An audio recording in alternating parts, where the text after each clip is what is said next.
नमस्कार, स्वागत आहे तुमचं आपल्या यूट्यूब चॅनलमध्ये। आपण आजपासून यूट्यूब चॅनल चालू करत आहे आणि व्हिडिओ पण रोज अपलोड होणार। तर तुम्ही नवीन असाल तर आपल्या चॅनलला सबस्क्राईब करा आणि आपण आजपासून शेतीविषयक माहिती टाकणार आहे सगळी। आपण केलेल्या चुका तर ते पण तुमच्यासोबत शेअर करणार आहे का आपण पुढे काय चुका करायच्या नाही, काय करायचे, कोणते औषध वापरायचे, कधी कोणती फवारणी घ्यायची, तर हे सगळं तुमच्याबरोबर मी शेअर करणार। तर आपल्या चॅनलला सबस्क्राईब। तुम्हाला जो वांग्याच्या तणाविषयी माहिती सांगणार आहे का आपला जो वांग्याचा प्लॉट आहे तर तो कमराच्या लेवलचा आहे। तर त्याच्यामध्ये जे सरीमध्ये जे तण असतं तर ते बायांना जर मजुरी लावली तर भरपूर पैसे जातात खुरपायला। आज 250-300 रुपये रोज चालूच आहे। तर ते पूर्ण तण काढायला आपलं 2-3 हजार रुपये असे निघून जातात। तर त्याच्यामध्ये एक औषध आलेलं आहे ते पण तुम्हाला दाखवतो। आणि त्याचे औषध मी मारलंय, निम्म्या प्लॉटला मारलंय आणि निम्म्या प्लॉट तसंच ठेवला।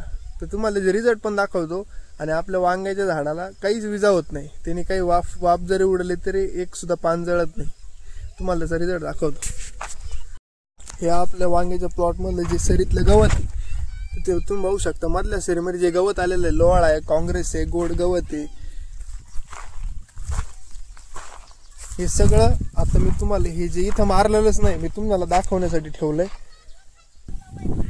हे बघा आता ह्या ज्या सऱ्या इथं आपण तणनाशक मारलेलं आहे, तुम्हाला जर रिझल्ट दिसत असेल पूर्ण काही गवत, गोड गवत पूर्ण खाक झालेलं आहे। लोहाळा बराच जास्त डॅमेज झालेला आहे, काही गवत पूर्ण खाक झालं। आपल्या वांग्याला पण काहीच नाही प्रॉब्लेम झाला,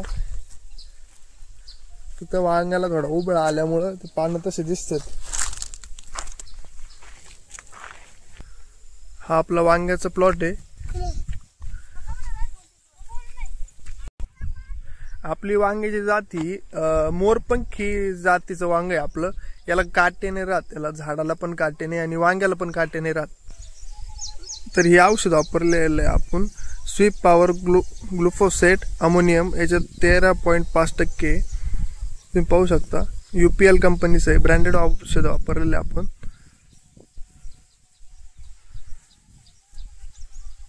मारताना एक आपल्याला काळजी घ्यायची आहे, आपला जो बॅटरीचा पंप आहे त्याला पुढे जो नौजल असतो नॉर्मल वाला तो काढायचा आणि त्या नौजल ऐवजी आपल्याला तिथं एक टोपीवाला नौजल वापरायचा आहे। म्हणजे त्याला ते वरून आपल्या बल्बाला कशी टोपी असते टोपी आणि त्याला एक सेपरेट नौजल असतो तो वापरायचा। म्हणजे वाफ आपल्याला जेवढी त्या फवाऱ्याची वाफ उडल जेवढी कंट्रोल करता येईल तेवढी करायची, कारण रिझल्ट आपल्याला चांगला बसन। आपल्या वांग्याच्या झाडाला पण धोका नाही झाला पाहिजे आणि गवत पण प्रॉपर मेलं पाहिजे, त्यामुळे एवढी काळजी घ्यायची।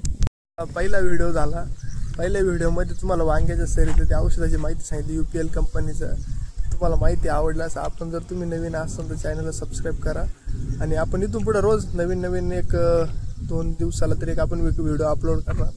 आपल्याला आता केळीचं बाग पण लावायचं आहे, तर सुरुवातीपासून तुम्हाला सगळे अपडेट देत राहणार। आपल्या त्या केळीच्या बागाच्या अगोदर कोणतं पीक होतं ते आपण कसं काढलं, वांग्या ते वावरातली बुरशी कशी कंट्रोल करायची, नंतर झाड लावताना काय काय करायचं, सगळं तुम्हाला माहिती सांगणार आहे।